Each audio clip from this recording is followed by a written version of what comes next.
মৌখিক হোক, যেভাবেই হোক সেই শর্ত পালন করতে হবে, এরকম কোনো দায় বিএনপির নাই।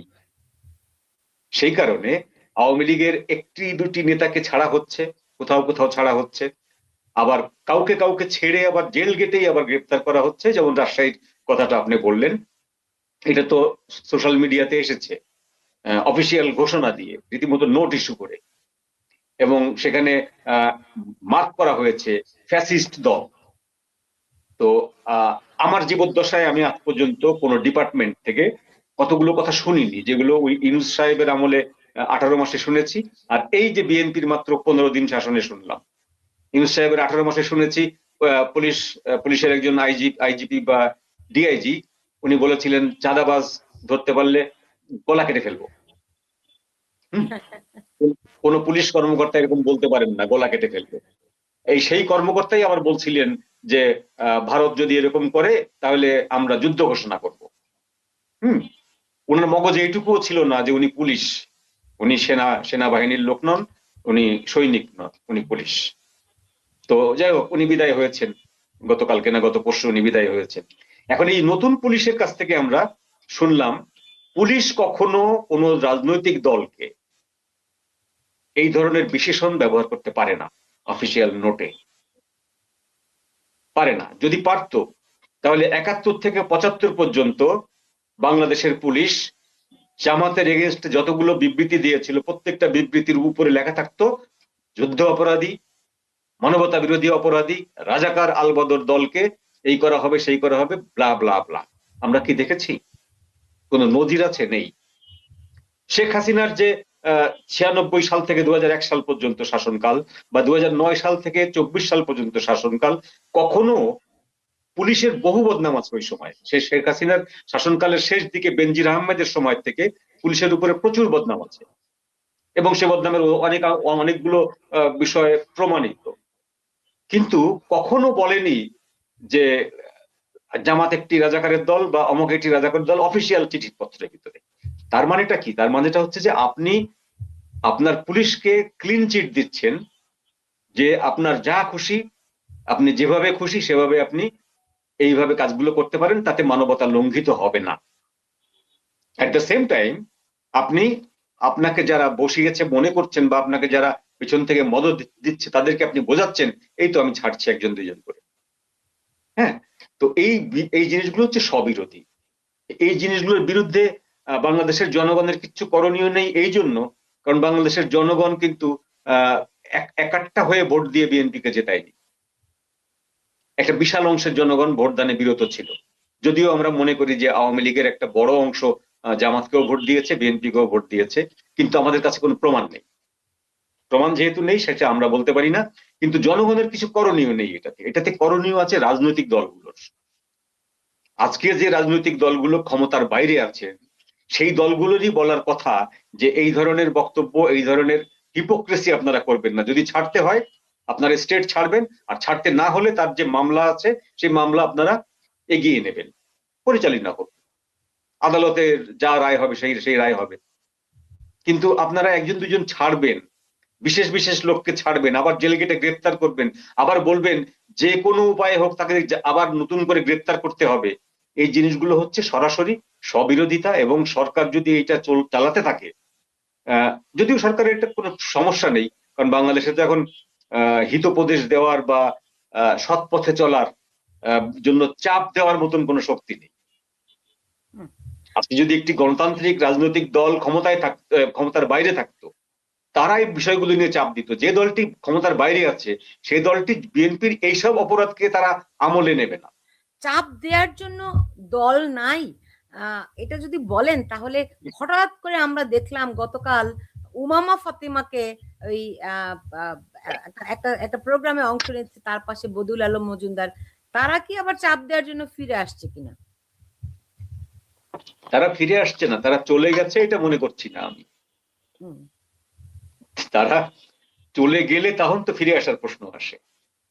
তারা চলে গেছে এটা আমি মনে করছি না, কারণ হাজার হাজার লোকজন বদল করে বিএনপির পন্থী লোকজনকে বসানো হলেও এখন পর্যন্ত আমার যা অবজারভেশন তাতে 60% ইউনূস সাহেবের লোকজন এখনো প্রশাসনে বসে আছেন, যাদেরকে আপনি চিহ্নিত করতে পারবেন না। হুম। কারণ হচ্ছে যে আপনি একজন জামাতি এবং একজন আওয়ামী লীগার এক লোকের ভিতরে এই দুটো সত্তা থাকলে আপনি সহজে তাকে চিহ্নিত করতে পারবেন। রাতারাতি ওই লোকটা আওয়ামী লীগ হতে পারবে না, রাতারাতি আওয়ামী লীগের ওই লোকটি জামাতি হতে পারবে না। কিন্তু একজন ইউনূস সাহেবকে পছন্দ করে, ইউনূস সাহেব কর্তৃক ডিপুটেড, আবার বিএনপি কেও সমর্থন করে, বিএনপির এই আশাটাকে তারা অভ্যর্থনা জানায়, এই টাইপের লোকদেরকে আপনি আইডেন্টিফাই করতে পারবেন না, বেছে বের করতে পারবেন না। সেই হিসাবে প্রশাসনে প্রচুর পরিমাণে উমামাদের লোকজন রয়ে গেছে, ইউনূস সাহেবের লোকজন রয়ে গেছে, অফিসিয়ালি যে কয়েকজন আছে সে তো আছেই, আনঅফিসিয়ালি যেগুলো রয়ে গেছে তারা চলে গেছে এটা মনে করার কোনো কারণ নেই। ইউনূস সাহেব এখনো এই সরকারের ভেতরে তার যে কলকাঠি নাড়ার যে ক্ষমতা সেটি কিন্তু এখনো শেষ হয়ে যায়নি, অদূর ভবিষ্যতে শেষ হয়ে যাবে কিনা আমার মনে হয় না। যে এমনিতে রাষ্ট্রপতিকে নিয়ে তো অনেক রকম আলাপ আলোচনা হচ্ছে, আপনি জানেন। তো আগামী 12ই মার্চ সংসদের অধিবেশন বসছে। নতুন রাষ্ট্রপতি নিয়োগ হবে নাকি শাহাবুদ্দিন চুপ্পুই বহাল থাকবে, কিংবা মানে রাষ্ট্রপতি হওয়ার জন্য ডক্টর ইউনূসের নাম আমরা শুনছিলাম, যেই বন্দোবস্তগুলি হয়েছে কিংবা যেই চুক্তি ভারতের সঙ্গে বা দর কষাকষি হয়েছে, সেখানে ইউনূসকে রাষ্ট্রপতি রাখা হতে পারে, এরকম গুঞ্জন তো আপনিও শুনেছেন। নাকি মানে ডক্টর ইউনূসের রাষ্ট্রপতি হওয়ার সম্ভাবনা কি বাদ হয়ে গেছে, নাকি এখনো তার না, সম্ভাবনা? এরকম এরকম সবগুলো গুঞ্জনই আছে। রাষ্ট্রপতি শাহাবুদ্দিন চুপ্পুকে রেখে দেওয়ার একটা গুঞ্জন আছে, ইউনূস সাহেবের রাষ্ট্রপতি হওয়ার গুঞ্জন আমরা গত 1 বছর ধরে শুনে আসছি। বিশেষ করে তারেক রহমান সাহেবের সাথে যখন লন্ডনে দ্বিপাক্ষিক বৈঠকটি করলেন, রুদ্ধদ্বার বৈঠক, সেই বৈঠকের কোনো নোটস তো বাইরে আসেনি, প্রকাশ হয়নি, সুতরাং আমরা জানি না। তো তার আছে, তারপরে বদিউল আলম মজুমদারের মতো লোকেরও আছে, বিএনপির প্রাক্তন মন্ত্রী যারা বয়োজ্যেষ্ঠ আছেন তাদের দুজনের নাম আসতে পারে, সেরকম হতে পারে। কিন্তু গত কয়েকদিন রাষ্ট্রপতির এই উদ্দেশ্য প্রণোদিত সাক্ষাৎকার এবং বিশেষ বিশেষ পয়েন্ট উল্লেখ করে, বিশেষ বিশেষ পয়েন্টকে হাইড করে তিনি যে সাক্ষাৎকারটি দিয়েছেন, আমি একটা পয়েন্টের কথা উল্লেখ করি, এটা আপনার অনুষ্ঠানে বলেছিলাম কিনা আমার ঠিক মনে নেই, হয়তো অন্য কোথাও বলেছিলাম, যে এত বড় বড় দুটো সাক্ষাৎকার যে একবারে ছাপানো গেল না, 2বারে ছাপতে হয়েছে পত্রিকায়, সেই সাক্ষাৎকারের কোথাও 71, মুক্তিযুদ্ধ, বঙ্গবন্ধু শেখ মুজিবুর রহমান, শেখ হাসিনা এই 4টি শব্দ নেই। তিনি তার বদলে কি উল্লেখ করেছেন? এই শুনলাম তিনি চলে গেছেন, এরপর বিকালবেলা শুনলাম যে তিনি দেশ ছেড়েছেন। হুম। তিনি না তো, এই তিনি শব্দটি কেন বলছেন? তিনি তো ভদ্র শব্দ। তিনি বলছেন যে উনি। উনি, যাই হোক, তো এখন বিষয়টা হলো যে এই যে উনি বা তিনি, আমরা তো আর উনি বলবো না, আমরা তিনিই বলবো, এই যে তিনি এই উদ্দেশ্য প্রণোদিত ভাবে যে বিষয়গুলো চেপে গেলেন, এই বিষয়গুলো কি তাকে মহান করলো? নিশ্চিতভাবে না। বাংলাদেশের প্রেসিডেন্ট হবেন আপনি, আর আপনি বাংলাদেশের প্রেসিডেন্ট হয়ে আপনার এত বড় বড় ভাষণে দেশের এত বড় বড় সমস্যাগুলো নিয়ে আপনি আলোচনা করবেন, সেখানে 71 আর মুক্তিযুদ্ধ এই শব্দ দুটো আসবে না, এটা অ্যাবসার্ড, হতে পারে না। জি। আপনি শেখ হাসিনার নাম নাই বা নিতে পারেন, আপনার নিয়োগকর্তা তাকে আপনার ভালো ভালো নাও লাগতে পারে, সেটা অন্য জিনিস, কিন্তু আপনি 71, মুক্তিযুদ্ধ, বঙ্গবন্ধু শেখ মুজিবুর রহমান এই 3টি শব্দ আপনার সাক্ষাৎকারে আসলো না, এটা আশ্চর্যজনক। এই জন্য আমি বলছি যে এই সাক্ষাৎকারটি দেওয়ার উদ্দেশ্য হচ্ছে যে অতীতে যা হওয়ার হয়েছে, এবং আমি বিএনপির এই যে বদান্যতা, আমাকে রেখে দেওয়া, আমাকে মবের হাতে তুলে না দেওয়া, বা মব কর্তৃক আমাকে অপসারিত করতে না দেওয়া, এর বদান্যতা হিসাবে আমি এই কথাগুলো বললাম। প্রয়োজন হলে আমি এই কথা সংসদে দাঁড়িয়েও রিপিট করব। আপনারা যদি দেখেন, ভালো মনে করেন দেখেন, আপনারা ভালো মনে করলে যদি আমাকে 28 সাল পর্যন্ত রাখেন তা আমি থাকলাম, আর যদি মনে করেন যে না আমাকে রাখার দরকার নেই, তা আমাকে আগে ভাগে বলে দেবেন, আমি চলে যাব। বিষয়টা হচ্ছে এই জায়গাটায় থেকে আছে। জি। কিন্তু কমন সেন্স কি বলে? কমন সেন্স বলে যে এই ধরনের কৌশল যে ব্যক্তি গ্রহণ করতে পারেন, সেই ব্যক্তিকে একটা নিরঙ্কুশ সংখ্যাগরিষ্ঠতা অর্জনকারী সরকার বিশ্বাস করবে, এই বিষয়ে আশ্বস্ত হওয়া যায় না। আমি অন্তত আশ্বস্ত হচ্ছি না যে বিএনপি ওনাকে রেখে দেবেন। এটা নাম্বার ওয়ান। নাম্বার টু হচ্ছে, ইউনূস সাহেবের সাথে তারেক রহমান সাহেবের যত চুক্তি হোক না কেন, দুজনের কেউ কিন্তু সেই চুক্তির কথা ফ্ল্যাশ আউট করতে পারবেন, নন ডিসক্লোজার এগ্রিমেন্টের মতো। সেই সময় পারলে পারতেন, এখন আর পারবেন না। এখন করলে সেটা বিশ্বাসযোগ্য হবে না। এখন করলে ইউনূস সাহেব যদি প্রকাশ করে, হ্যাঁ, তারেক রহমান সাহেব বলবেন যে এইটা সর্বব্র সত্য নয়, এর ভিতরে কিছু পাঞ্চ করা হয়েছে। তারেক রহমান সাহেব বা প্রধানমন্ত্রী যদি এটা প্রচার করেন, তাহলে ইউনূস সাহেব বলবেন যে এখানে কিছু পাঞ্চ করা হয়েছে বা কিছু কাটছাট করা হয়েছে, পুরো বক্তব্য আসেনি। সেই জন্য দুজনের কেউ সেই বিষয়গুলো এখন ফ্ল্যাশ আউট করবেন না। তবে আমার যেটা মনে হয় যে এরকম একজন ব্যক্তিকে, বিতর্কিত ব্যক্তিকে কখনোই তারেক রহমান সাহেব প্রেসিডেন্ট হিসাবে পছন্দ করবেন না। জি। তো এই দুজনের প্রেসিডেন্ট হওয়ার দৌড়ে তারা দুজন অনেক কিছু বলতে পারেন, আগামীতে আমরা অনেক কিছু মিরাকল ঘটনা দেখব। কিন্তু এন্ড অফ দ্য ডে আমার কাছে যেটা মনে হয়েছে যে তারেক রহমানের সরকার এই দুজন ব্যক্তিকে অন্তত প্রেসিডেন্ট বানাবেন না। জি। এমনিতে সেনাবাহিনীতে যে রদবদলগুলো হচ্ছে, আপনি জানেন এই আজকেই বেশ কতগুলো রদবদল হলো। গত সপ্তাহে একটি রদবদল হলো বড় ধরনের। যারা এতদিন ক্রীড়নকের ভূমিকা পালন করেছেন, তাদের অনেকেই বিভিন্ন জায়গায় মানে বদলি হয়েছেন। এটির অন্তর্নিহিত কি আছে? এখন এই বিষয়টি আসলে আমরা বাইরে থেকে খুব বেশি আঁচ করতে পারবো না। আহ, একটা হচ্ছে যে আহ, এই লোকগুলোকে যাদেরকে বাদ দেওয়া হচ্ছে, এই লোকগুলো হচ্ছে মোটা দাগে এন্টি ওয়াকারুজ্জামান। আমি এদেরকে জামাতি লোক বলছি না, বা জামাত ভাবধারার লোক বলছি না, জামাত অনুসারী কোন রাজনৈতিক অনুসারী কোন লেফটেন্যান্ট জেনারেল বা জেনারেল হতে পারেন না অফিসিয়ালি। আনঅফিসিয়ালি তিনি কি হবেন, কি হবেন কি না হবেন এটা কেউ বলতে পারে না। কিন্তু অফিসিয়ালি বলতে পারি না যে আমরা যে অমুক জেনারেল আওয়ামী লীগ পন্থী। সফট কর্নার থাকতে পারে, কিন্তু তিনি বাংলাদেশ পন্থী, এটা আমাদেরকে অফিসিয়ালি বলতে হয়।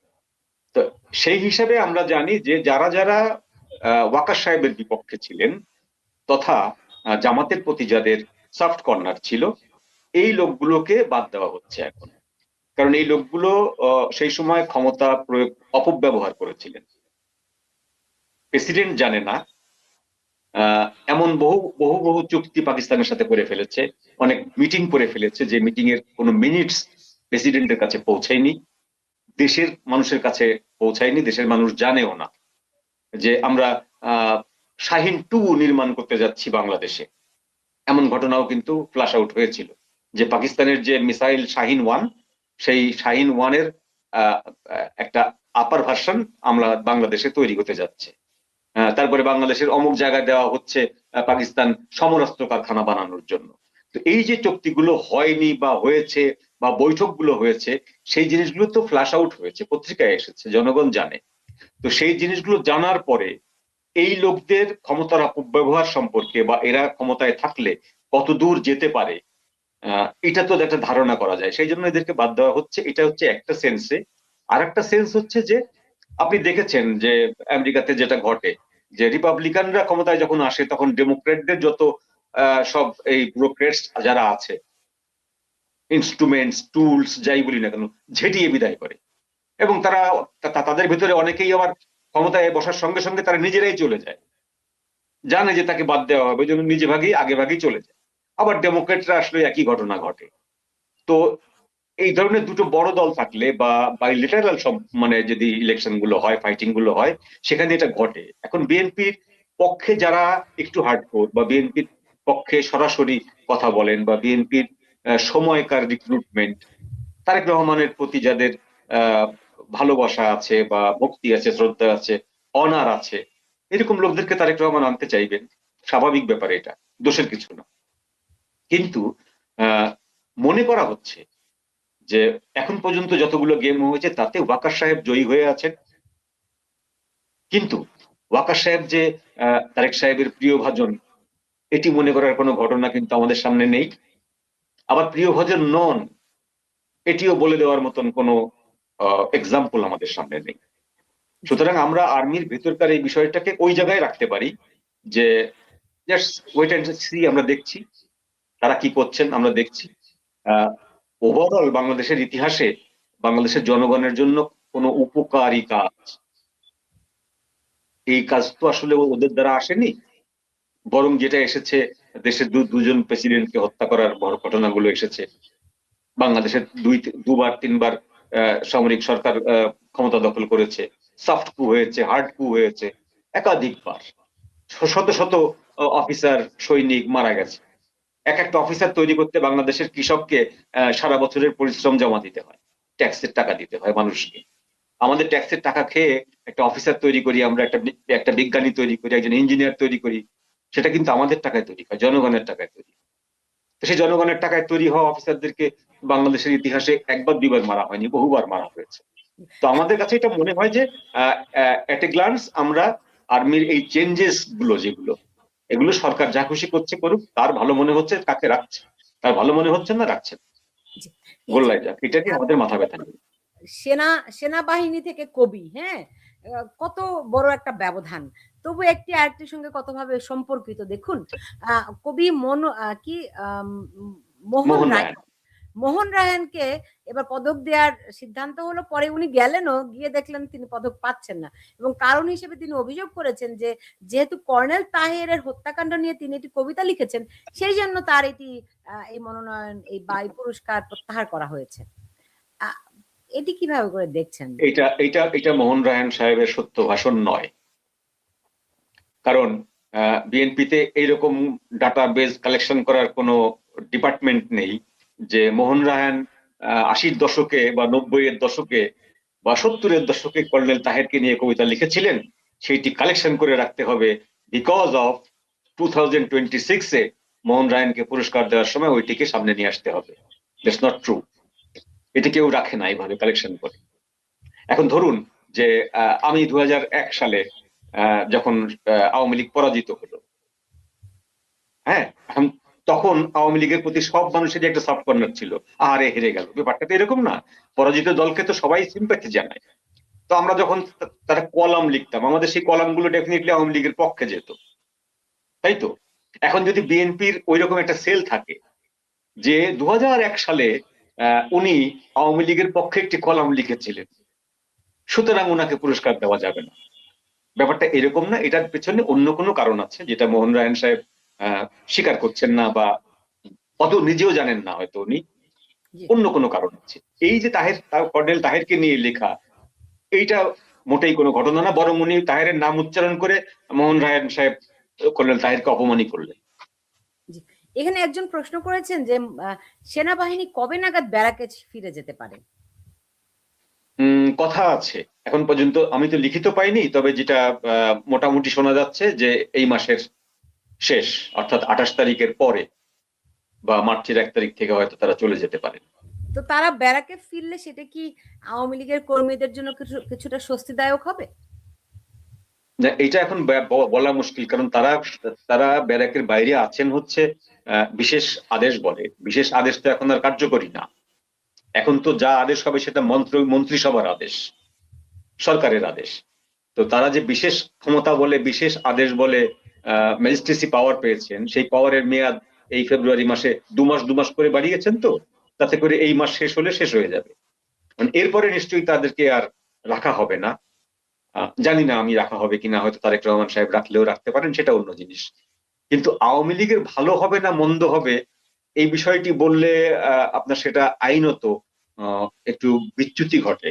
সেটি হলো যে এক ধরনের মবকে জাস্টিফিকেশন দেওয়া হয়, অর্থাৎ সেনাবাহিনী না থাকলে আওয়ামী লীগ ফিরে এসে মারদাঙ্গা শুরু করবে এবং নিজেদের পায়ের তলার মাটি শক্ত করবে, এরকম ভাবার কোনো ঘটনা নেই। সেনাবাহিনীর জায়গায় চলে যাবে, আজ হোক কাল হোক সেনাবাহিনীকে যেতে হবে, দিস ইজ ল, এটা তো আইন। এখন সেটা চলে গেলে আওয়ামী লীগের সুবিধাও নেই, আওয়ামী লীগের অসুবিধাও নেই। আওয়ামী লীগ যদি ইচ্ছা করে তাহলে যে নেতাদের নামে কোন রকম মামলা নেই, সেই নেতারা গ্রেপ্তারি ভয়ের পরোয়া না করে তারা রাস্তায় নামতে পারেন, তারা সংগঠিত হতে পারেন, তারা মিছিল করতে পারেন। দেশে তো এখন গণতান্ত্রিক কাঠামো আছে, তাই তো? এখন তো ইনুস মবতন্ত্র নেই, তো তারা যদি গ্রেপ্তারও হন তারা নামতে পারেন। কিন্তু তারা যে নিষিদ্ধ, তাদের কার্যকলাপ নিষিদ্ধ, সেটি কিন্তু ছাত্রলীগের এবং যুবলীগের। আওয়ামী লীগের কার্যকলাপ নিষিদ্ধ না, আওয়ামী লীগের দলটাকে রাজনৈতিক কার্যকলাপ করতে বাধা দেওয়া হয়েছে এবং তাদের নির্বাচনী প্রতীকটা কেড়ে নেওয়া হয়েছে, নির্বাচনের রেজিস্ট্রেশনটা বাতিল করা হয়েছে। জি, এখন রেজিস্ট্রেশন বলা হচ্ছে মঞ্জু ভাই, বলা হচ্ছে যে স্বয়ংক্রিয়ভাবে আওয়ামী লীগের উপরে এই যে নিষেধাজ্ঞা, যে এটা এটা উঠে যেতে পারে যদি এই এই অধ্যাদেশটাই যদি সংসদে রেকটিফাই করা না হয়। না না না, ভুল এটা। অধ্যাদেশ আর নির্বাহী আদেশ দুটো দুই জিনিস। অধ্যাদেশটা হচ্ছে সংসদ বসার পরে 30টি কার্য দিবসের ভিতরে সেটাকে আইনে রূপান্তরিত করতে হয়, তা না হলে সেটা স্বয়ংক্রিয়ভাবে বাতিল হয়ে যায়, অধ্যাদেশ। আর নির্বাহী আদেশ হচ্ছে রাষ্ট্রের যে প্রধান নির্বাহী, প্রধানমন্ত্রী, তত্ত্বাবধায়ক সরকার প্রধান বা ইন্টারিম সরকার প্রধান যিনি হন, তিনি যে আদেশটি দেন সেই আদেশ কিন্তু নির্বাহী আদেশ। সেই আদেশ সংসদে যে পাশ না করলে বাতিল হয়ে যাবে এরকম না, কিন্তু আদালতে চ্যালেঞ্জ করলে সেটি বাতিল হয়ে যেতে পারে। আদালতে চ্যালেঞ্জ করলে বাতিল হতে পারে, সেটি আদালতের এখতিয়ার। কিন্তু ডক্টর ইউনূস নির্বাহী আদেশে আওয়ামী লীগের উপরে নিষেধাজ্ঞাটা এনেছিলেন, অধ্যাদেশ বলে না। সেই জন্য আওয়ামী লীগের এই নিষেধাজ্ঞাটা বিএনপির হয়তো কেউ কেউ বলছে যে এমনি উঠে যাবে, আওয়ামী লীগেরও কেউ কেউ আশাবাদী হচ্ছে এমনি উঠে যাবে, না উঠে যাবে না। বিএনপি যদি অফিসিয়ালি না তোলে, আওয়ামী লীগ যদি আদালতে আপিল না করে, আদালত যদি রায় না দেয়, ততক্ষণ পর্যন্ত এটা উঠবে না। জি, আরেকটি বিষয় একটু না বললেই নয়, এখানে অবশ্যই একজন একটি প্রশ্নটি করেছেন যে যারা সশস্ত্র যুদ্ধের প্রস্তুতি নিয়েছিল, আপনার কি মনে হয় বর্তমান পরিস্থিতিতে তাদের অবস্থা, তাদের যখন এখন দেয়ালে পিঠ থেকে গেছে, তারা কি নিষ্ক্রিয় হয়ে যাবে নাকি তাদের পরিকল্পনাটা কি? না, যদি কেউ অবৈধভাবে সশস্ত্র হয়, অর্থাৎ আন্ডারগ্রাউন্ড অবস্থায়, সে তার কাছে যদি আনঅথরাইজ আর্মস থাকে, তো সে কখনোই নিরস্ত্র হবে না বা নিষ্ক্রিয় হবে না। তার কর্মকাণ্ড আমরা হয়তো দৃশ্যমান দেখবো না, কিন্তু সে ভেতরে ভেতরে যখন তখন কাজ করতে পারে, যখন তখন স্যাবোটাজ ঘটাতে পারে, এই সম্ভাবনা কিন্তু সব সময়ের জন্য থেকে যায়। তো যারা ঘোষণা দিয়েছিল তারা আসলে কখনো করবে না, এটা তাদের করার ক্ষমতা নেই। কিন্তু আসল কথাটা হচ্ছে যে তারা করবে না, কিন্তু যারা করবে তারা ওদের পক্ষের লোক, এটা হলো রিয়েলিটি। কিন্তু যে ওই যে পাটুয়ারি বলুন আর ওই যে সার্জিস বলুন আর যারা যারা বলেছে যে আমরা সশস্ত্র যুদ্ধ করবো টরবো, এরা জীবনেও করতে পারবে না। রাইফেলের নক কোনটা বলে এটাও তারা জানে না। ওই চাপাবাজি গুলো হচ্ছে পলিটিক্যাল স্ট্যান্ড বাজি, ওগুলো কিচ্ছু না। কিন্তু যাদের হাতে এগুলো রয়েছে, যে সশস্ত্র গোষ্ঠীর হাতে রয়েছে, তারা ওদের পক্ষের লোক, ওরা তাদেরকে দিয়ে করাতে পারে, এটা যখন তখন করাতে পারে, ওরা নিরস্ত্র হয়ে যায়নি। মঞ্জু ভাই, এমনিতে টিউলিপ সিদ্দিককে ধরে নিয়ে আসার জন্য রেড অ্যালার্ট জারি করেছে, হ্যাঁ, এটির ব্যাপারে যদি একটু বলতেন। এই যে প্রতিহিংসা শুরু হলো, এটি কেমন করে দেখছেন? বিএনপি তো প্রতিহিংসা রাজনীতি করবে না বলেছিল। না, এটা করবে না, এটা তো আপনাকে বিশ্বাস করতে হবে। কেন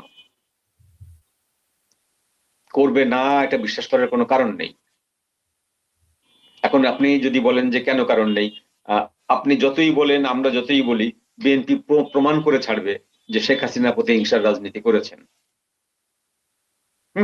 তিনি ওই এতিমের টাকা মেরে খাওয়ার এই শব্দগুলো উচ্চারণ করেছেন। কয়টা টাকার ব্যাপার মাত্র, তার তার তার নিজের পিয়নের 400 কোটি টাকা আছে, তিনি স্বীকার করেছেন। তো সেই তিনি আমাদের নেত্রীর উপরে প্রতিহিংসা করেছেন, আমাদের নেত্রীকে তিনি তিলে তিলে মৃত্যুর দিকে ঠেলে দিয়েছেন, এই অভিযোগ তো বিএনপি করতে পারে। এই অভিযোগ খণ্ডন করবেন কিভাবে? কারণ তিনি তো জেলেই ছিলেন কিছুদিন, তারপর তাকে জেল থেকে এনে বাড়িটাকে জেল হিসেবে চিহ্নিত করে সেখানে তাকে রাখা হয়েছে। এখন সেই জন্য যদি বলা হয় যে তিনি তো স্বাধীন মুক্ত মানুষ ছিলেন না, শেখ হাসিনা তার উপরে প্রতিশোধ নিয়েছেন, আমরা নিলে কি দোষ কোথায়? বলতেই পারে তারা। তো সেই জন্য কে কাকে ধরে আনবে এই ব্যাপারটা আসলে এটাও একটা রাজনীতি, এটা রাজনীতির একটা চাল। এটা হচ্ছে যে বিএনপির কাছে সামনে এখন দুটো পক্ষ আছে, একটা হলো আওয়ামী লীগ আর একটা হচ্ছে এনটি আওয়ামী লীগ। এনটি আওয়ামী লীগের ভেতরে জামাত পড়ে, এনসিপি পড়ে, আদার্স পড়ে। এরা একটা শক্তি বিএনপিকে চাপে রাখার জন্য।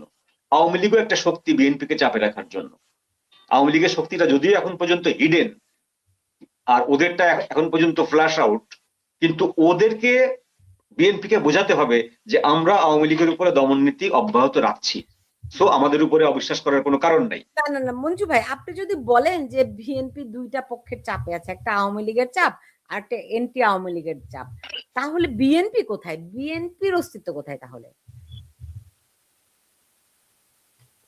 বিএনপি যদি ধরেন 290টি আসনও পেত, ঠিক আছে, তারপরেও ওই 10টি আসন যে বাইরে থাকতো, সেই 10টি আসনের লোকজন তো 10 জন যদি কথা বলতো যে আপনাদের এই আইনটা ভুল হচ্ছে, দেশের জন্য এটা ভুল হচ্ছে, আপনারা এটা স্বৈরাচারী আচরণ করছেন, সেটা তো পত্রিকায় আসতো।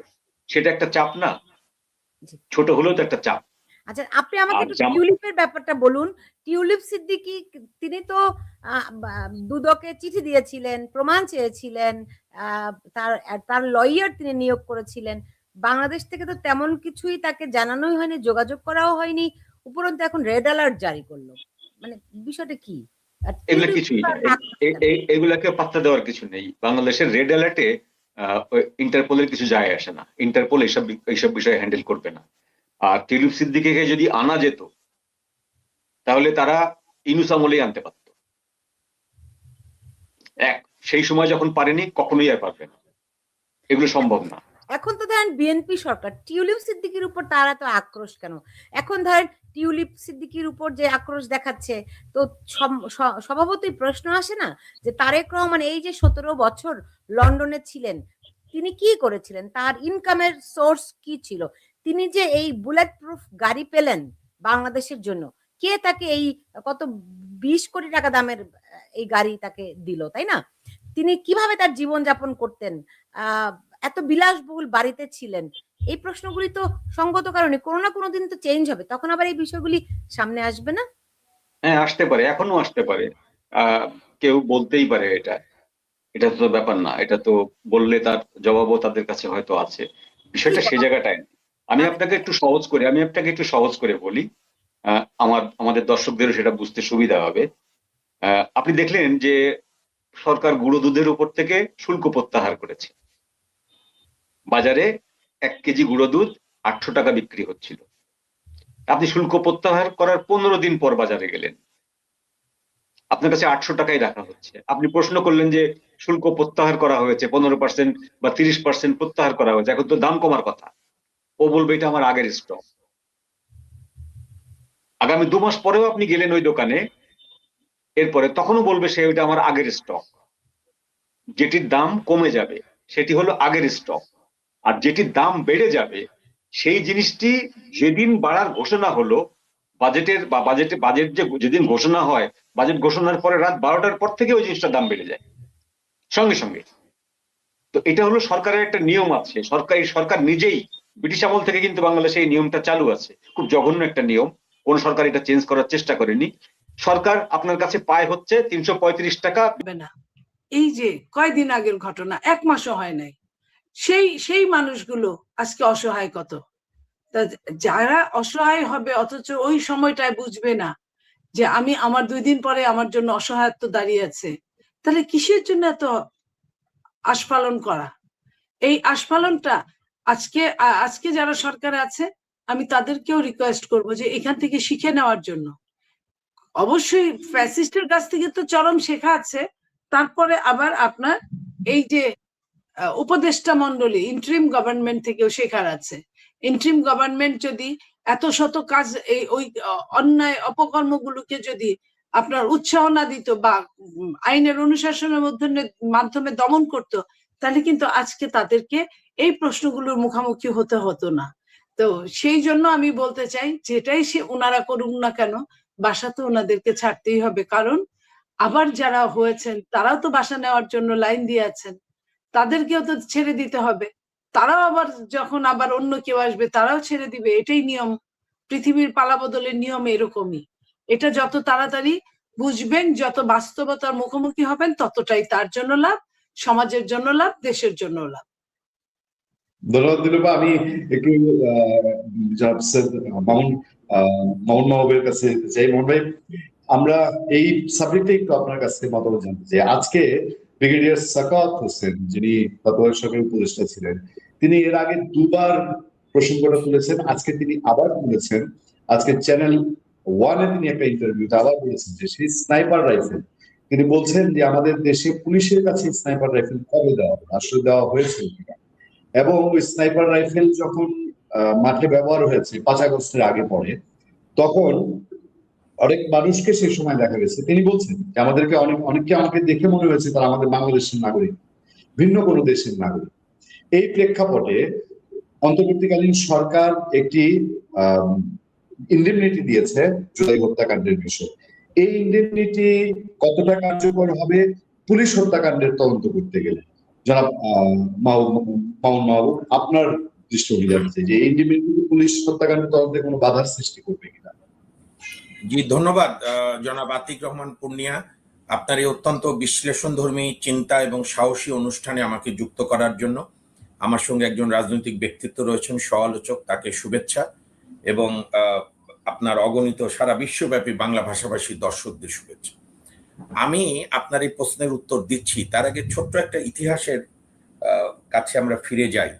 দেখেন, একটা জন আন্দোলন, গণবিস্ফোরণের মুখে সরকার পতনের পর ইউনূস সাহেব যেভাবে নিজেকে জাহির করেছিল যে এটাই বোধহয় বাংলাদেশের ইতিহাসে প্রথম সরকার, তা তো নয়, এটি পঞ্চম সরকার।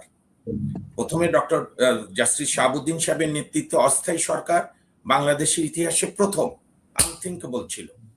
এবং ওই সময় নীলুফার আপারাও ছাত্র আন্দোলন, আমরাও ছাত্র আন্দোলনের নানা বিভিন্ন রাজনৈতিক ছাত্র সংগঠনের মধ্যে, এবং জেহাদের লাশ, জাতীয়তাবাদী ছাত্র দলের নেতা জেহাদের লাশকে অপরাজয় বাংলার সামনে রেখে 23টি ছাত্র সংগঠন মিলে, অর্থাৎ জাতীয়তাবাদী ছাত্র দল, মুজিববাদী ছাত্রলীগ, জাসদ ছাত্রলীগ, বাসদ, আমি যে ছাত্র সংগঠন করতাম গর্বের সঙ্গে বাংলাদেশ ছাত্র ইউনিয়ন, ছাত্র মৈত্রী সহ, এই যে জহিরুদ্দিন স্বপন ভাইরা থেকে শুরু করে হাবিবুর রহমান, হাবিব, মোস্তাফিজুর রহমান, বাবুল, মারা গেছেন শফি আহমেদ সহ, আমানুল আমান, অবশ্যই খায়রুল কবির খোকন, সবাই একটা ঐক্য হলো, প্রথম সর্বদলীয় ছাত্র ঐক্য। এবং তার নেতারা বলেছিল যে 16ই ডিসেম্বর এরশাদকে সেলুট নিতে দেব না জাতীয় স্মৃতিসৌধের বা বিজয় দিবসের মার্চ পাস্টে, এবং আসলে তাই হলো। 6 ডিসেম্বরে এরশাদ নামক স্বৈরাচারের পতন হলো, এবং 10ই নভেম্বরে অত বড় আন্দোলন, নূর হোসেনের আত্মত্যাগের পর অনেকেই হতাশ হয়েছিল এরশাদের বোধে পতন হবে না। তারপরে যখন জাস্টিস শাহাবুদ্দিন সাহেবকে সবাই আস্থা রাখলো যে আপনি হন আমাদের ভাগ্য বিধাতা, উনি কিন্তু আমার স্মরণে আছে, খুব সম্ভবত 9 কি 10ই ডিসেম্বর ছাত্র নেতারা দেখা করতে গিয়েছিল, উনি বলেছিলেন তোমরা যার যার ক্যাম্পাসে হলে ফিরে যাও, তোমাদের কাজ জাতি শ্রদ্ধার সঙ্গে স্মরণ করবে, আমি খুব কম সময়ের মধ্যে নির্বাচন দেব, একটি গণতান্ত্রিক প্রক্রিয়া শুরু হবে, যার মধ্য দিয়ে সংসদীয় গণতন্ত্র নতুনভাবে শুরু হলো। বেগম খালেদা জিয়া প্রয়াত দেশ নেত্রী প্রধানমন্ত্রী হলেন, শেখ হাসিনা বিরোধী দলের নেত্রী। এটা তো আমাদের দেশে আছে। তারপরে আরো আপনার 3টা তত্ত্বাবধায়ক সরকার হয়েছে, নানা আন্দোলন, নানা লড়াই সংগ্রামের মধ্যে। ইউনূস সাহেব যেটা করলেন, তিনি প্রথমেই ছাত্রদেরকে, আমাদের এই তরুণ প্রজন্মকে নষ্টের দিকে ধাবিত করলেন, তাদেরকে উপদেষ্টার মধ্যে নিলেন, তারপরে বললেন তারা আমার নিয়োগকর্তা। তারপরে তার সঙ্গে খুব সম্ভবত স্মৃতি যদি বিভ্রাট না হয়, সম্ভবত 18ই আগস্ট অথবা 24শে আগস্ট আহতরা দেখা করতে গেল যে স্যার অনেক জায়গায় তো ফ্যাসিস্ট বিগত সরকারের লোক রয়ে গেছে প্রশাসনে, আপনি একটু উদ্যোগ নেন।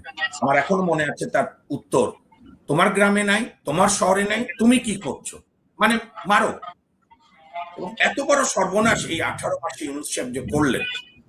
এবং আমি আজকের মাননীয় প্রধানমন্ত্রী তারেক রহমানের একটা অন্যতম দূরদর্শিতাকে সম্মান করি।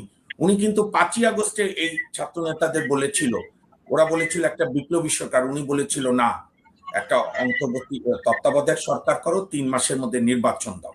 এটা আসিফ রায় বলেছে, আসিফ মাহমুদ, তো সেটা উনি ঠিকই বলেছিলেন। তো যাই হোক, এখন তো আফটার অল এত কিছুর পরও নির্বাচন হয়েছে, নির্বাচিত সরকার, যাত্রাপথ শুরুতেই ওনারা অনেক ভালো দৃষ্টান্ত দিয়েছে।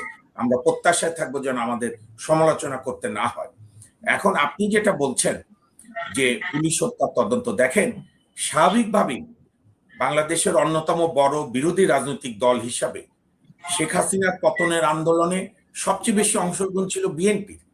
ধরেন আমরা আইনজীবীরা আলাদা সংগঠন ছিলাম, বিএনপির আইনজীবীদের আলাদা সংগঠন ছিল, ইউনাইটেড লয়ার্স ফ্রন্ট করেছিলাম, আমি অন্যতম কোঅর্ডিনেটর ছিলাম, আজকের ভূমি প্রতিমন্ত্রী উনি চিফ কোঅর্ডিনেটর ছিলেন, জয়নাল আবেদিন সাহেব কনভেনার ছিলেন, সব সংগঠন মিলে শেখ হাসিনা বিরোধী আন্দোলনে।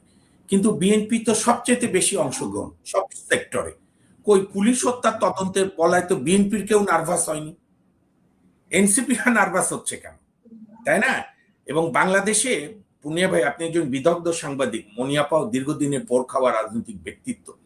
বাংলাদেশের সবচেয়ে সংকট যেটা পুনিয়া ভাই, বা ইভেন পাকিস্তান আমল থেকে বা ব্রিটিশ আমল থেকে, আমাদের দেশের মানুষের সবচেয়ে যেটা দুর্ভাগ্য, দুর্ভিক্ষ, সেটা হচ্ছে কোনো ঘটনার কোনো সুষ্ঠু তদন্ত হয় না। আমরা তদন্তের আগে একটা প্রিকনসিভ তদন্ত রিপোর্ট বলে দিই। এখন পুলিশ হত্যা তদন্ত যদি দেখা যায়, যেটা এই ব্রিগেডিয়ার সাকত সাহেব শপথ নেওয়ার 3 দিনের মধ্যে বলেছিলেন, ওনার মতো মানুষকে অপমান করে তাকে একটা অন্য অগুরুত্বপূর্ণ মন্ত্রণালয়ে দিয়ে, ওখান থেকে ইউনূস সাহেব শুরু করলো তার মেটিকুলাস আরেকটা ডিজাইন পর্ব।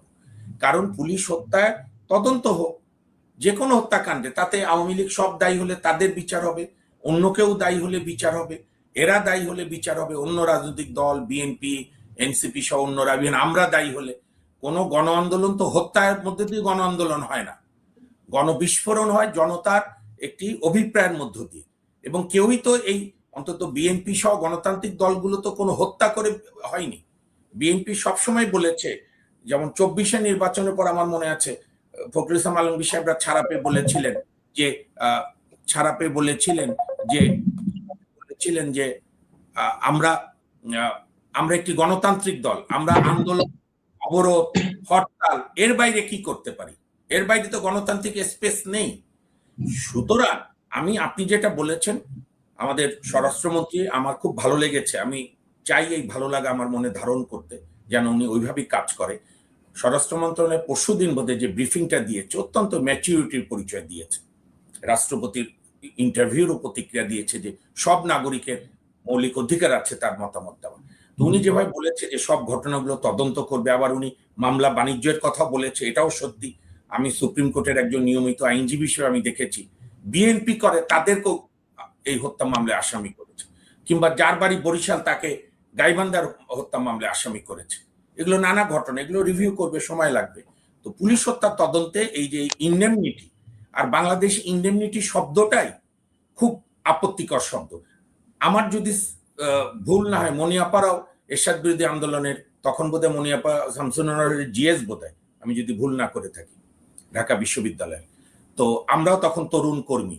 আমরা তো মনিয়াপা কেউই 90-এর গণঅভ্যুত্থানের পর আমরা দায় মুক্তি চাইনি, শাহাবুদ্দিন সাহেবের কাছে চেয়েছিলাম। দায় মানে একটা অপরাধ থেকে মুক্তি, যেটা 15 আগস্টে বঙ্গবন্ধুকে হত্যার পর কুমিরা নিয়েছে। গণ আন্দোলনে আবার ইন্ডেমনিটি কেন? এটা তো গণ আন্দোলনকে অপমান করেছে সরকার, এবং আমি মনে করি কোন গণতান্ত্রিক সরকারের ইন্ডেমনিটি ভালো লাগবে। আন্দোলন হয়েছে জনগণের স্বতঃস্ফূর্ত এবং দীর্ঘদিনের পরিবর্তিত ক্ষোভ, 3টা নির্বাচনের মাধ্যমে নির্বাচন ব্যবস্থাকে ধ্বংস করা। তাতে পুলিশ হত্যায় অনেক পক্ষরাও মানে সমাজ বিরোধীরাও যুক্ত থাকতে পারে। আমারই ভাই, আপনার মনিয়াপাড়ি বোন বা এই বর্বরতা আমরা তো এলাও সব হত্যার বিচার। আমি মনে করি আর আপনি যেটা আরেকটা কথা বলছেন, আমি এই যে সরকারি পাচ্ছে না, এখন নিয়মিত একটি সরকারের বদলে আরেকটি সরকার। আপনি তো অনেক অভিজ্ঞ সাংবাদিক, আপনি আর কোনো প্রবলেম নেই। উপদেষ্টারা এত ক্ষতি করেছে, মানুষ আর তারা জানতো না 12 ফেব্রুয়ারি নির্বাচন হবে, 31শে জানুয়ারি নির্বাচনের তারিখ ঘোষণা করেছে। বিকল্প ভাষার ইউনূস সাহেব গর্ব করে বলেছিল না, আমার সব উপদেষ্টারা রেডি আছে, যে কোনো সময় অন্য কাজে চলে যাবো, আমাদের জাতীয় জগতে থাকতে হবে। আমার সবচেয়ে লেগেছে কি আতিক ভাই, এরা এই বুদ্ধিজীবীরা so-called intellectual যে রাজনীতিবিদদের তো অধম, মানুষ যে রাজনীতিবিদদের উপরই আস্থা রেখেছে, আসিফ নজরুল সহ এই সমস্ত উপদেষ্টাদের এই ব্যর্থতা, ক্ষমতার লোভ, এখন যদি মাননীয় প্রধান ওপিএস আছেন, আপনার মনে থাকবে তিনি বোধহয় আজ থেকে 7-8 মাস আগে বলেছিলেন যে গত উপদেষ্টা কমিটি, উপদেষ্টা পরিষদে 8 জন উপদেষ্টার বিরুদ্ধে সুনির্দিষ্ট দুর্নীতির অভিযোগ আছে ওনার কাছে। আমি প্রত্যাশা করবো জনাব আব্দুল সাত্তার প্রধানমন্ত্রীর অনুমতি এটি অনতিবিলম্বে তদন্তে যদি বের হয় ওনারা কোনো দুর্নীতি করেননি, আমরা ওনাদেরকে সাধুবাদ জানাবো, কিন্তু বাংলাদেশের মানুষ তদন্তহীন কোনো কার্যক্রম ধন্যবাদ। জি মোহন ভাই, আমি আবারও আসবো আপনার কাছে। আমি এই প্রসঙ্গটা আপনার কাছে যেতে চাই। আজকে দেখেন দুর্নীতি দমন কমিশনের রিপোর্ট গুলো পড়ছিলাম, বাংলাদেশ প্রতিদিনের রিপোর্ট আছে। দুর্নীতি দমন কমিশনের কর্মকর্তারা বলছে যে যেই হারে অভিযোগ জমা পড়ছে উপদেষ্টাদের নামে, এইভাবে পড়তে থাকলে এটা রেকর্ড ছাড়া যাবে। মানে এই কয়েকজন উপদেষ্টা, বিশেষ করে আসিফ নজরুলের নামে সুনির্দিষ্ট বেশ কিছু অভিযোগ এসছে, এগুলো ইন্ডিপেন্ডেন্ট নিউজ করেছে। আসিফ নজরুল জামিনের জন্য টাকা নিয়েছেন, আরো বিভিন্ন জায়গা থেকে জামিন নিয়েছে, সৈয়দ রেজওয়ানের নামে অভিযোগ এসছে, এই নামগুলো এসছে, পত্রপত্রিকা এসছে বলে আমি বলছি আপনাদেরকে। এই দুর্নীতির অভিযোগে সরকারের কি করণীয়, এবং এই দুর্নীতি দমন কমিশন এখন যেটা আছে, এটা ডক্টর ইউনূসের সাজানো কমিশন, তাহলে এগুলার প্রতিকার কি আমরা পাবো কিনা? নীলোফার চৌধুরী মনি, আপনার বিশ্লেষণ একটু জানতে চাই।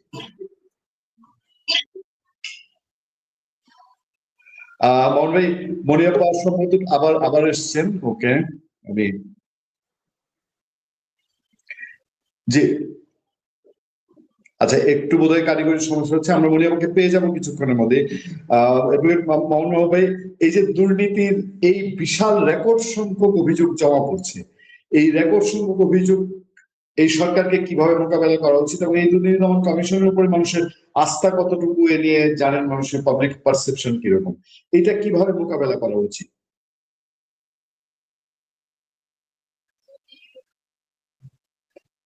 মাউন্ট ভাই আপনার এখানে মিউট হয়ে গেছে। এখন শুনতে পাচ্ছেন? জি জি, ঠিক আছে ঠিক আছে। দমন ব্যুরো ছিল প্রধানমন্ত্রীর কার্যালয়ের অধীন, সেটি কিন্তু স্বাধীন দুর্নীতি দমন কমিশন হলো বিএনপি 2001-06 আমলে প্রয়াত সাবেক আইনমন্ত্রী মধু সাহেব বেগম জিয়া। জি জি, মনে প্রশ্ন আছে। হ্যাঁ মামুন ভাই, আমি আবারও আসবো আপনার কাছে। মনিপা, আমি জানতে চাচ্ছিলাম, এই যে দুর্নীতির পাহাড় সমান অভিযোগ করছে কয়েকজন উপদেষ্টা এবং প্রধান উপদেষ্টার নামে, এবং আপনি আগের প্রশ্নটা নিশ্চয়ই শুনতে পেরেছেন, এখানে আসিফ নজরুলের নাম এসছে, সৈয়দ রেজওয়ানের নাম এসছে, আসিফ মোহাম্মদ সজীব ভুঁইয়ার নাম এসছে, মাহফুজ আলমের নাম এসছে। এই সরকারের কিভাবে এটাকে ট্যাকেল দেওয়া উচিত, এবং এখনকার যে দুর্নীতি দমন কমিশন, তার উপরে কি আমরা আস্থা রাখতে পারি কিনা? দেখেন, আমি মনে করি যে কেউই আইনের ঊর্ধ্বে না, কোন মানুষকে আইনের ঊর্ধ্বে রাখা যাবে না, এবং এই সরকারকে শিক্ষা নিতে হবে যে সেই দিন পর্যন্ত যাতে দুর্নীতি না আসে আমি সেইভাবে কাজ করব। আর পাশাপাশি আপনার যাদের নামে দুর্নীতির অভিযোগ এসেছে সেটাকে খতিয়ে দেখতে হবে, সেটাকে খতিয়ে দেখে সেটার আমি মনে করি আইনের অনুশাসনের মাধ্যমে সেটার সমাধান করতে হবে। আমি যেই হোক না কেন অপরাধী, সমান শাস্তি সবার জন্যই কাম্য, এবং সেটা করতে পারলে সরকার, আমার কাছে ধারণা যে সরকার যদি মনে করে যে আমাকে একটা ইলেকশন করে দিয়েছেন, আমি তার সবকিছু নিজ গুণে ক্ষমা করে দিব, সেটা হতে পারে না।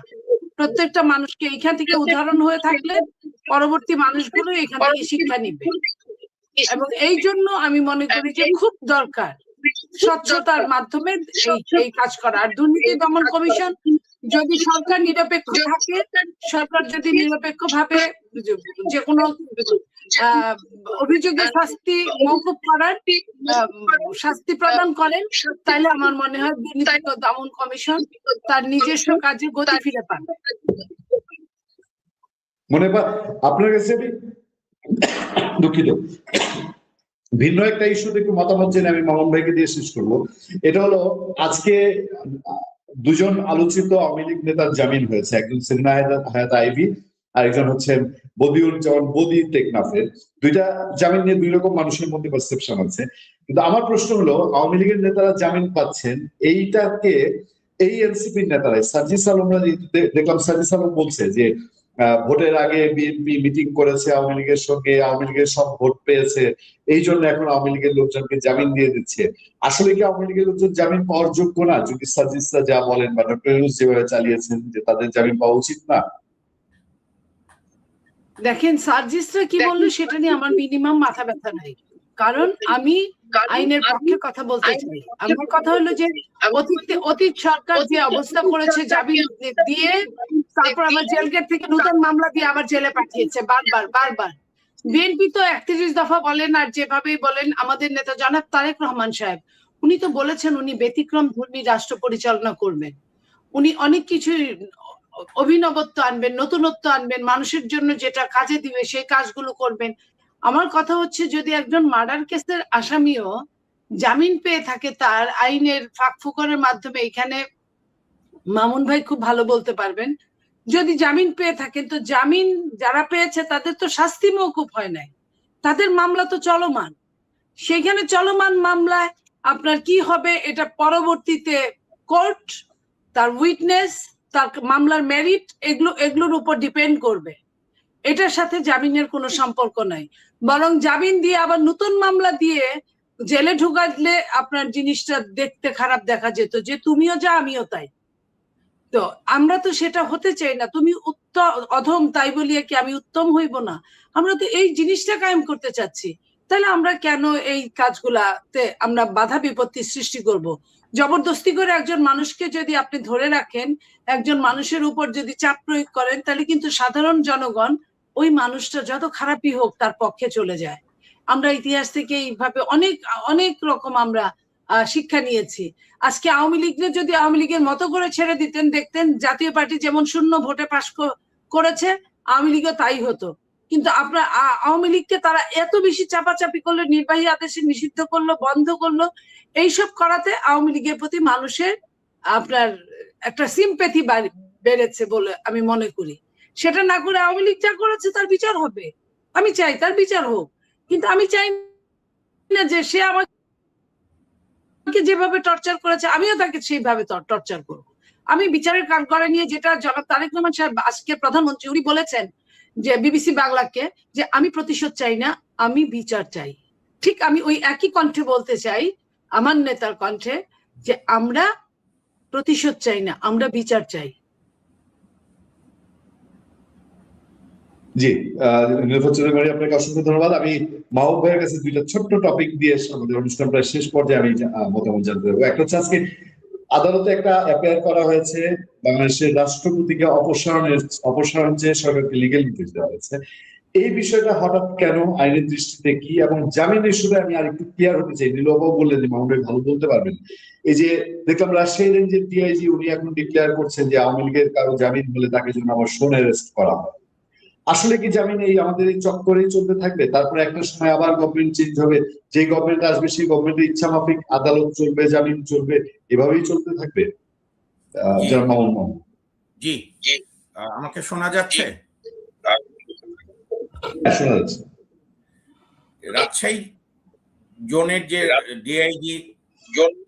ডিআইজি সাহেব যে আপনার অফিস অর্ডারটা দিয়েছে, এইটা এই সরকারকে বিব্রত করার জন্য আমি মনে করি স্বরাষ্ট্রমন্ত্রীর উচিত হবে এটিকে প্রতিহত করানো এবং ওই পুলিশ অফিসারকে তদন্তে আনা। কেন উনি আইনকে অবজ্ঞা করে, আদালতকে অবজ্ঞা করে এরকম একটি অগণতান্ত্রিক এবং সম্পূর্ণভাবে পুলিশের কাজের বহির্ভূত এই অর্ডারটি উনি জারি করেছেন। এরাই এই অতিরিক্ত পুলিশ অফিসার এই সরকারকে ডোবায়। আমি আপনার ওই জামিনের প্রসঙ্গে বলছি, আমি সাবেক উপদেষ্টাদের বিরুদ্ধে যে তদন্তের অভিযোগটা, দুর্নীতির অভিযোগ এসছে, আমি মনে করি পুনিয়া ভাই, সরকারের কিছু করণীয় নাই। সরকার শুধু একটা নিশ্চিত করবে, তাতে যদি এই দুদকের চেয়ারম্যান কমিশনার বদলাতে হয় বদলাবে, কিংবা যদি তাদের কাছে মনে হয় যে এরা নিরপেক্ষ কাজ করবে, তাহলে সরকারের উচিত হবে সম্পূর্ণ স্বাধীনভাবে দুদককে কাজ করতে দেওয়া। এটাই সরকারের কাজ। আগ বাড়িয়ে ওনাদের তদন্তে ইনভলভমেন্টের দরকার নেই, আবার তদন্তে দোষী প্রমাণিত হলে কাউকে বাঁচানোরও দরকার নেই। কারণ বিএনপি কারো দয়ায় ক্ষমতায় আছে, বিএনপি জনগণের ভোটে এবং জনগণ দীর্ঘদিন আন্দোলন করেছে এই ভোটের জন্য। এবং এই যে উপদেষ্টাদের নাম বললেন, আসিফ নজরুল, আসিফ মাহমুদ, সজীব ভুইয়া, রিজওয়ানা, এরা তো এরা ক্ষমতা থাকতো, আমি অন্যান্য বিভিন্ন টক শোয়ে তারা ক্ষমতা থাকতেই আমরা বলছি। এবং আইন অঙ্গনে যে সর্বনাশ করেছে ডক্টর আসিফ নজরুল, ইতিহাসে তার এর জন্য একদিন বিচার। যেভাবে জনগণ তাদের উপর আস্থা রেখেছিল, বিচার বিভাগের কিছু সংস্কারের সংবিধানে হাত দেওয়া লাগতো, ওনাদের আন্তরিকতা, ওনাদের সততা দরকার ছিল। তো আমি মনে করি দুদক যদি বরং সরকারের কাছে যদি অনুধাবিত হয় যে এই দুদকের মধ্যে ইউনুস সাহেবের কোনো ভূত আছে, তাহলে তাকে বদলিয়ে সার্চ কমিটির মাধ্যমে নিরপেক্ষভাবে ওনারা কমিশন রিকনস্টিটিউট করতে পারে এবং স্বাধীনভাবে। দেখেন, একটা দেশে গণতন্ত্র তখন থেকে যখন কয়েকটা প্রতিষ্ঠান স্বাধীনভাবে কাজ করে। প্রথমে বিচার বিভাগ, স্বাধীন দুর্নীতি দমন কমিশন, আর হচ্ছে আপনার মতো ইলেকট্রনিক, অনলাইন, মিডিয়া। এই তিনটা যদি আপনি আজ্ঞাবহ করতে চান, তাহলে তার পরিণতি 5 ওই সরকার যদি বিচার বিভাগকে মিনিমাম স্বাধীনভাবে কাজ করতে দিত, তাহলে ওই সরকার প্রধানেরও এই করুণ পরিণতি হতো। এটি যেন ক্ষমতাসীনরা সবসময় মনে রাখে। এখন আপনি যেটা বলছিলেন জামিনের ব্যাপারে, দেখেন এটাও একজন ভদ্রলোক মারা গেছেন, সাবেক অ্যাটর্নি জেনারেল, উনি আপনার চিনতে পারেন, মাহবুব আলম সাহেব। উনি জাত আওয়ামী লীগ বিভিন্ন দল করেছে, গণফোরাম ইত্যাদি ইত্যাদি, পরে মহা আওয়ামী লীগ এসেছে। উনি এই খলনায়ক। উনি এমন একটা জামিন বিরোধী কালচার সৃষ্টি করলেন, মানুষ যেন কোন আসামি যেন জামিন পাওয়া মানে, আমি তো মনে হয় আইনজীবী ভালো বলেছেন যে আসামি জামিনে ছাড়া পাওয়া মানে তো খালাস না, বলে জুডিশিয়াল কাস্টডি থেকে লয়ার বন্ডে দেওয়া হবে।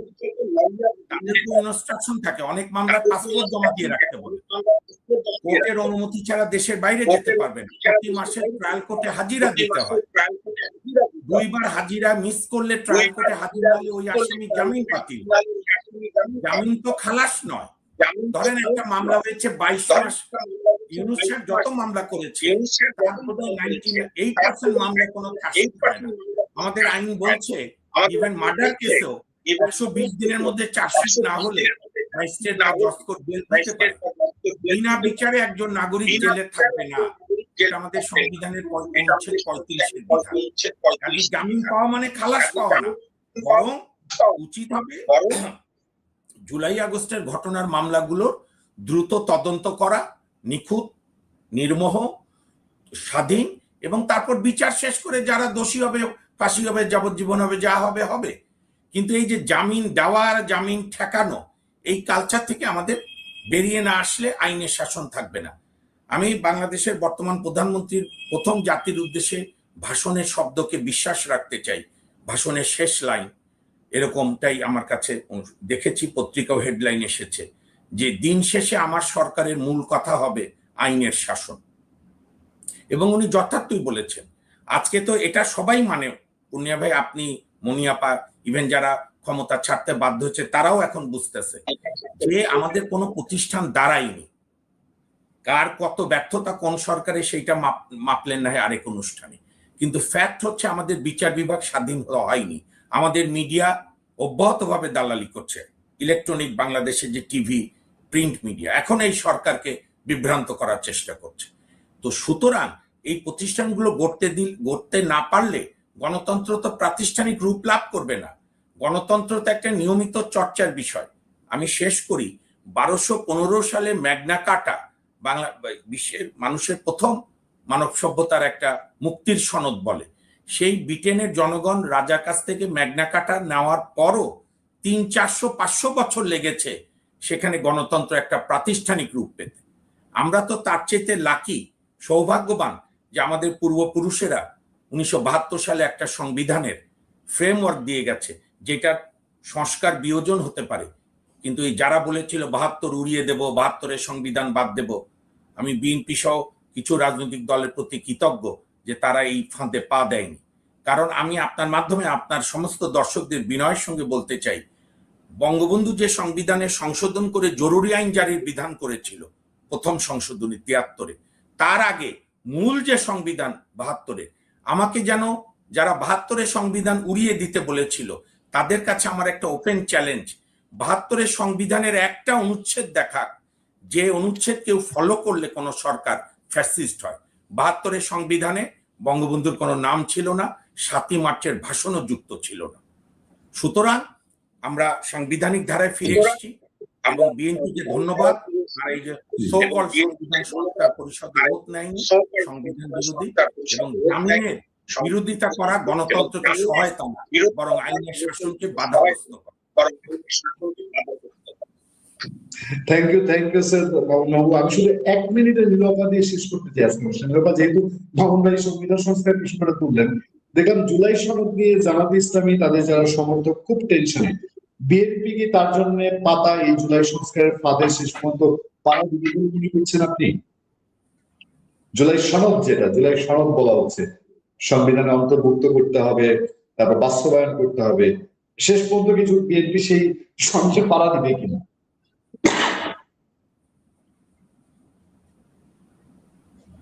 জি নীরবাকে আপনি শুনতে পাচ্ছেন? নীরবা চৌধুরী মনি, আপনি শুনতে পাচ্ছেন কি? জি শুনতে পাচ্ছি, আবার বলেন। যে বিএনপি যে জুলাই সনদের ফাঁদ বিএনপির জন্য পেতে রাখা হয়েছে, এখন সেই জুলাই সনদের ফাঁদে কি বিএনপি পাড়া দিবে কিনা? যে তাদের যারা এখন